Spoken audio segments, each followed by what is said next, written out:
సమాజంలో జరిగే సైబర్ నేరాలు, ఫోటో మార్పింగ్ వంటి మోసాలు రోజురోజుకు పెరిగిపోతున్నాయి.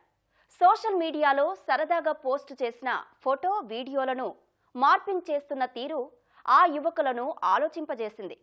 వీటికి అడ్డుకట్ట వేసేలా వినూత్న ఆవిష్కరణకు శ్రీకారం చుట్టారు.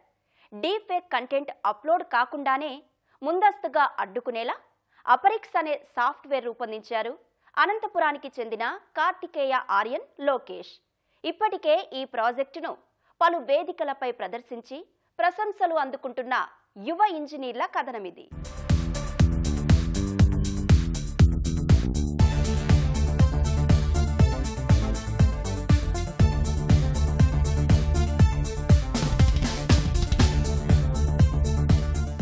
సాంకేతికత అభివృద్ధి చెందుతున్న కొద్దీ డీప్ ఫేక్, మార్ఫింగ్ వంటి సైబర్ నేరాలు అమాయకపు ప్రజల ప్రాణాల మీదకు తెస్తున్నాయి. సోషల్ మీడియాలో సరదాగా పెట్టే ఫోటోలను మార్ఫింగ్ చేసి బ్లాక్మెయిల్ చేస్తున్న తీరుతో బాధితులు తీవ్ర మానసిక వేదనకు గురవుతున్నారు. దీనికి అడ్డుకట్ట వేస్తూ అపరిక్స్ అనే సరికొత్త సాఫ్ట్వేర్ ను రూపొందించారు ఇంజనీరింగ్ విద్యార్థులు. అప్లోడ్ కాకముందే నకిలీ కంటెంట్ ను గుర్తించి అడ్డుకోవటమే ముఖ్య ఉద్దేశంగా ఈ సరికొత్త సాఫ్ట్వేర్ ను ఆవిష్కరించారు.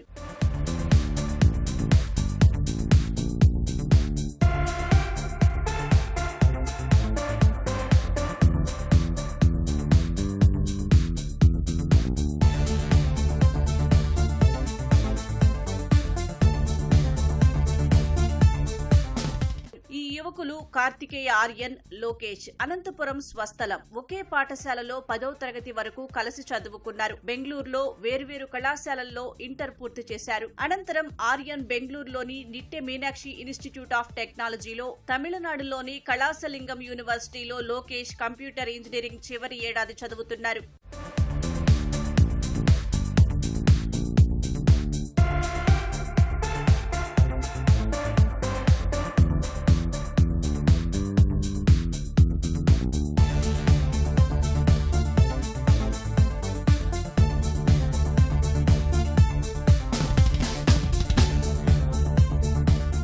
వేర్వేరు రాష్ట్రాల్లో చదువుతున్నప్పటికీ సెలవుల్లో ఇంటికి వచ్చినప్పుడు తప్పనిసరిగా కలిసేవారు ఈ స్నేహితులు. తండ్రి న్యాయవాది కావడంతో డీప్ ఫేక్, సైబర్ క్రైమ్ కేసులు పెద్ద మొత్తంలో నమోదవుతున్నాయని తెలుసుకున్నాడు. అమాయకులు సైబర్ మోసగాళ్ల చేతిలో ఇబ్బంది పడటమే కాకుండా తీవ్ర అవమానాలకు గురవుతున్నారని, డీప్ ఫేక్ ను అడ్డుకునేందుకు కొత్తగా ఏదైనా చేయాలని నిర్ణయించుకున్నారు. ఆ దిశగా 6 నెలల క్రితం తమ ప్రయత్నం ప్రారంభించారు.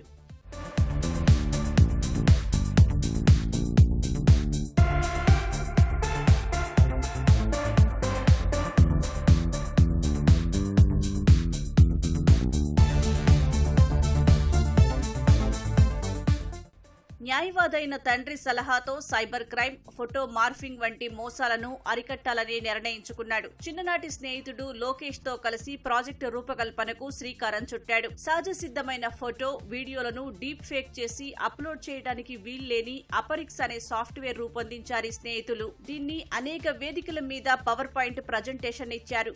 Instagram, Facebook, YouTube, Twitter, X అనేది ఈ సోషల్ మీడియా ఎకోసిస్టంలో ఎవరు ఏ పర్సన్ అన్నా కానీ ఎదుటోళ్ళ కన్సెంట్ లేకుండా, కన్సెంట్ అంటే పర్మిషన్ లేకుండా వాళ్ళ ఫొటోస్ కానీ వీడియోస్ కానీ తీసుకొని దానిని మార్ఫ్ చేసో, ఏఐ జనరేటెడ్ చేసో, లేకపోతే ఏదో ఒక రకమైన మ్యానిపులేటెడ్ మీడియా చేసి అప్లోడ్ చేయగలరు. సో దానికనేవి ఇప్పుడున్న సోషల్ మీడియా ఎకోసిస్టమ్స్కి ఏ పారామీటర్స్ లేవు, ఏ అడ్డుకట్టలు లాంటివి ఏమీ లేవు. సో ఆ మోడరేషన్స్ అనేవి చాలా లో పర్సెంటేజ్. ఒక పర్సన్ కోర్టుకి వెళ్ళో లేకపోతే పోలీస్ స్టేషన్కి వెళ్ళో దాన్ని ఫైల్ చేసి ఇది జరిగింది అని చెప్తే కానీ దాన్ని తీయలేరు, తీసేకి కూడా టైం పడుతుంది.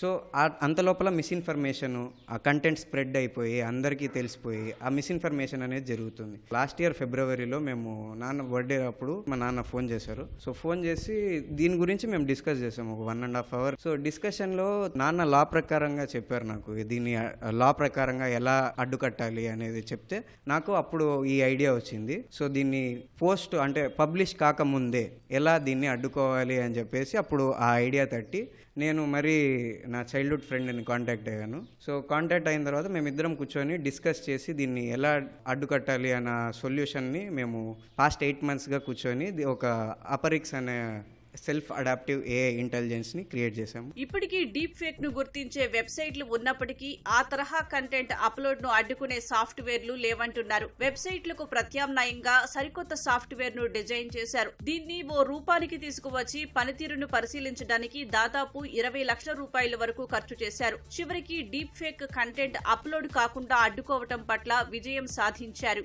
End of the year 4th ఇయర్కి వచ్చేసరికి మా ఆర్యన్ ప్లాన్ చెప్పాడు. ఇలా అంకుల్ చెప్పాడు, ప్రతి సమస్యకి కోర్టులో కేసు ఫైల్ అవుతుంది కాబట్టి ఆ క్రమంలో అంకుల్ అనేది ఒక ప్లాన్ చెప్పాడు. ఇలా చాలా మంది బాధపడుతున్నారు, దీని మీద మీరు ఎలా టెక్నాలజీ చదువుతున్నారు కాబట్టి కనిపెట్టండి ఏదైనా. అలా ఆర్యన్ థింక్ చేశాడు. అతను ఒక 2 months వరకు దాని గురించి స్టడీ చేశారు, ఏంది ఎక్కడ ఏమి ఎలా వర్క్ అవుతుంది. ఇది నాకు చెప్పాడు. నేను మధురైలో ఉన్న కాలేజ్లో ఉన్నప్పుడు ఫోన్ చేసి ఇలా అనుకుంటున్నాను, దీనివల్ల ముందరికి ఎలా ఉంటుందో నాకు తెలియదు, ప్రస్తుతానికి ఇలా ఉంది, దీన్ని ముందరికి తీసుకెళ్దామా, కలిసి చేద్దాము అని చెప్పాడు. సరే మేము కూడా వెళ్ళాను. ఫైనల్ ఇయర్ అవుతుంది, ఒక ప్రాజెక్ట్ అనేది దృష్టిలో పెట్టుకొని దీని ద్వారా వెళ్దాం అనుకున్నాం. అది డే బై డే ఏమైందంటే ఒక పెద్ద ఫిగర్గా స్ట్రక్చర్ అనేది వేసుకొని దాని ప్రకారం వెళ్తున్నాం. మొత్తం మేము స్టడీస్ అన్నీ దీని మీద వస్తాయి కాబట్టి మేము ఈ ప్రాజెక్ట్ని సక్సెస్ చేయాలని ఎలా అయినా ట్రై చేస్తాం. 98% అక్యురసీ కూడా వచ్చింది. థింక్ బిగ్గర్ అనే ఒక సెంటెన్స్ చూసేసి థింక్ అనేది ఇప్పుడు పై లెవెల్లోనే ఉండాలా అని చెప్పే విధంలో చెప్పారు. ఇప్పటికే పేటెంట్ హక్కుల కోసం దరఖాస్తు చేసుకున్న వీరు దీని పనితీరుపై సాంకేతిక పరీక్షలు పూర్తయితే త్వరలోనే పేటెంట్ ను దక్కించుకోనున్నారు. ఈ ఆవిష్కరణను గుర్తించిన మోనోపాలీ రైట్స్ సంస్థ అపరిక్స్ ను ప్రచురించింది. ఈ ప్రయోగం సక్సెస్ సాధించడం పట్ల ఈ స్నేహితుల తల్లిదండ్రులు హర్షం వ్యక్తం చేస్తున్నారు. ఫస్ట్ ఆఫ్ ఆల్ వీళ్ళు ఐడియా చెప్పారు, నాతో పాటు కూడా షేర్ చేశారు. నేను కూడా కొంచెం గైడెన్స్ తీసుకొని చేయమని చెప్పాను. సో మాక్సిమం వాళ్ళకి ఇద్దరికి గైడెన్స్ వచ్చిండేది మటుకు వాళ్ళ ఫాదర్ నుంచి. వాళ్ళ ఫాదర్ ఐడియాస్ తీసుకొని యాక్చువల్లీ వీళ్ళ ప్రోడక్ట్ ఎట్లా అంటే కొంచెం సైబర్ లా గురించి కూడా చాలా మిక్సప్ అయి ఉందన్నమాట. లీగల్ ఆస్పెక్ట్స్ తో కూడా వాళ్ళు కొంచెం ఆలోచించాల్సి వచ్చింది. సో మహావారు యాజ్ అన్ అడ్వకేట్ ఆయన ఆల్మోస్ట్ ఆల్ లీగల్ గా చాలా మటుకు గైడెన్స్ ఇచ్చారు. ల్యాప్టాప్స్ అన్ని కొంచెం పాడయ్యిందనమాట. హై అండ్ మోడల్ తీసుకోవడానికి ఆల్మోస్ట్ ఆల్ 3.5 lakhs దానికే ఖర్చు పెట్టామన్నమాట. పేటెంట్ గురించి ఇవన్నీ ఏం తెలియదు, నాకేం చదువు లేదు, కానీ వాడు ఏదో చేస్తానన్నాడు, దానికి హెల్ప్ చేసినాను. తర్వాత మరి కొన్ని రోజులకి ఇది సక్సెస్ అయింది డాడీ అని నాకు చెప్పాడు. దాన్ని చూసి ఓకే గర్వపడినాను నేను. అంటే ఒక సమాజానికి ఒక మంచి జరగాలని చేస్తున్నాడు మా అబ్బాయి అని. అంటే నా వర్క్లో అంత అమౌంట్ రాదు, కాకపోతే వాడు అడిగినప్పుడల్లా నేను ఏదో రకం చేసి అమౌంట్ ఇది చేసిన. ఆర్యన్ అనే వాళ్ళ ఫ్రెండ్ ఉన్నాడు, ఆ ఫ్రెండ్ ద్వారా అన్ని రకాలుగా లైన్లో వెళ్ళిపోతున్నాడు. అపరిక్స్ పేటెంట్ హక్కులు పొందితే ఈ సాఫ్ట్వేర్ తో పోలీస్ శాఖనే కాకుండా వెబ్ ప్లాట్ఫామ్లు నిర్వహిస్తున్న అనేక సంస్థలు, సామాజిక మాధ్యమాల ప్లాట్ఫామ్ల యాజమాన్యాలకు చాలా మేలు జరగనుంది. అన్నిటికంటే ముఖ్యంగా డీప్ ఫేక్ కు పాల్పడుతున్న సైబర్ క్రిమినల్స్ కు చెక్ పడనుంది.